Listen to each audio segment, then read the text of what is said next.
रानिका और आप सब देख रहे हैं न्यूज़ 21। चंदन नगर थाना क्षेत्र में हुए बुजुर्ग हत्याकांड का पुलिस ने खुलासा करते हुए मृतक के भतीजे चेतन कुमावत को गिरफ्तार कर लिया है। शुरुआती जांच में सामने आया कि आरोपी ने बजाज फाइनेंस से लोन लिया था और उसकी किस्तें चुकाने के लिए अपने बड़े पिता से पैसों की मांग कर रहा था। पैसे देने से इनकार और डांट फटकार से नाराज होकर उसने हत्या की साजिश रची।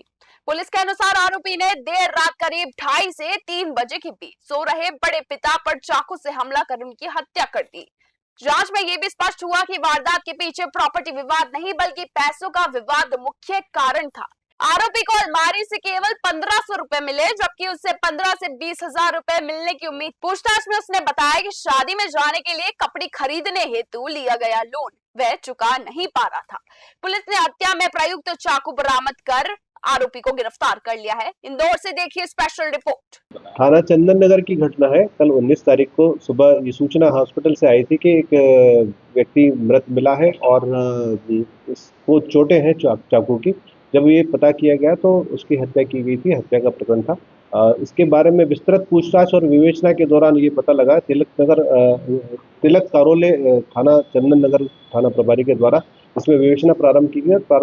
विवेचना के दौरान ये पता लगा कि इसका जो भतीजा है मृतक का चेतन कुमावत, इसके द्वारा ही ये मर्डर किया गया है। पूछताछ में सारी चीज़ें ओपन हुई।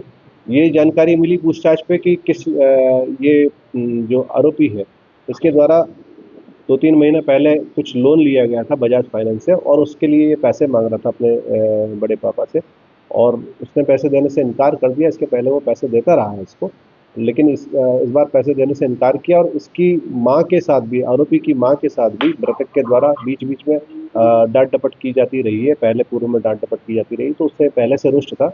इन दोनों घटनाओं के प्रभाव से इसके अंदर गुस्सा था और रात में इसने रात का इंतजार किया। रात को 2:30 से 3 बजे के बीच में इसने अपने ताऊ के घर में जब वो सो रहा था उसके कमरे में जाकर के चाकू मार करके उसकी हत्या कर दी।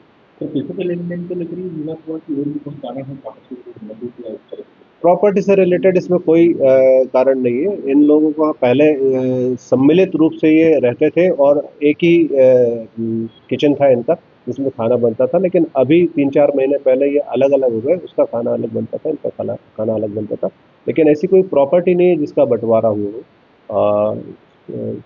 वास्तव में जो इसके द्वारा लोन लिया गया था उसका पैसा इसको वापस करना था जो चुका नहीं पा रहा था, तो पैसे की इसके द्वारा डिमांड की गई और उसने पैसे देने से मना कर दिया और इसको डांटा भी था कि तू फालतू खर्चा करता है। तो इस कारण से इसके अंदर गुस्सा था। अमाउंट कितना था और ये जो मृतक इससे क्या 1500 रुपए इसको मिले अलमारी से और इसको ज़्यादा की जरूरत थी, करीब 15 से 20,000 रुपए की जरूरत थी लोन चुकाने के लिए, लेकिन इसको वहाँ से अलमारी से केवल 1500 रुपए मिला। किस तरह एवज में इसने लोन लिया था, क्या कारण? इसको अपने मामा के लड़के की शादी में जाना था, वहाँ पर जाने के लिए कपड़े खरीदना थे, उस कारण से इसने लोन लिया था और उस लोन को फिर चुका नहीं पाया। तो आरोपी के माता पिता नहीं देते क्या पैसे, ताऊ पे डिपेंड है?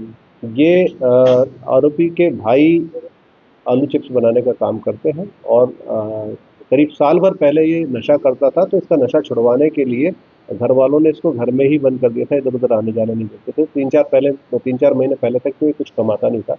अभी 3-4 महीने से अपने भाइयों के साथ काम करने लगा था और उनके साथ आलू चिप्स बनाने का काम करता था, लेकिन उससे इतनी इनकम नहीं होती थी कि अपना वो पुराना वाला लोन चुका सके। तो इसलिए इसने अपने ताऊ से पैसे मांगे। पहले ताऊ इसको पैसे देता रहता था, हर दूसरे तीसरे दिन ये पैसा मांगता था तो 400-500 रुपये इसको दे देते थे।